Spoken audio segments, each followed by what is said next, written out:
In 1963, Ernesto Miranda was arrested in Phoenix, Arizona on robbery, kidnapping, and rape charges. He was interrogated by police and confessed. At trial, prosecutors offered only his confession as evidence.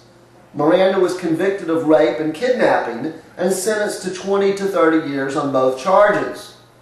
Miranda's lawyer, Alvin Moore, appealed to the Arizona Supreme Court, but the charges were upheld. Miranda then appealed his conviction to the United States Supreme Court on the grounds that he had not been informed by police of his Fifth Amendment right against self-incrimination and his Sixth Amendment right to have an attorney present during interrogations by the police. Chief Justice Earl Warren, a former prosecutor, delivered the opinion of the court, ruling that due to the coercive nature of custodial interrogation by police, no confession could be admissible under the Fifth Amendment self-incrimination clause and Sixth Amendment right to an attorney unless the suspect had been made aware of his rights and the suspect had then waived them. To bolster his point, Warren controversially cited several police training manuals providing guidelines for inducing confessions from suspects. Thus, Miranda's conviction was overturned. However, more importantly, the nation's police departments were now required to alter their interrogation practices to inform arrested persons of their rights under the ruling termed the Miranda warnings.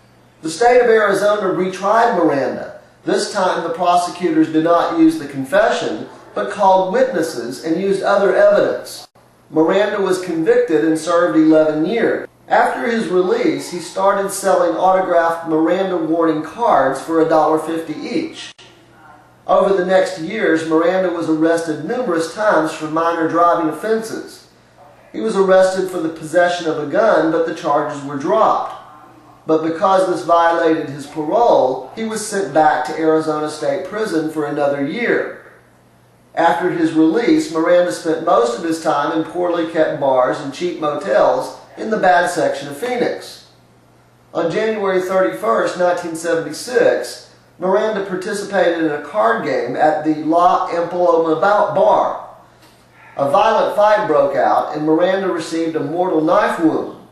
According to one report, a police card containing the Miranda warning was found on Miranda's body. A suspect was arrested and given the Miranda warnings. He then declined to give a statement. The suspect was released and supposedly fled to Mexico. The Miranda murder case was closed without apprehending the murderer.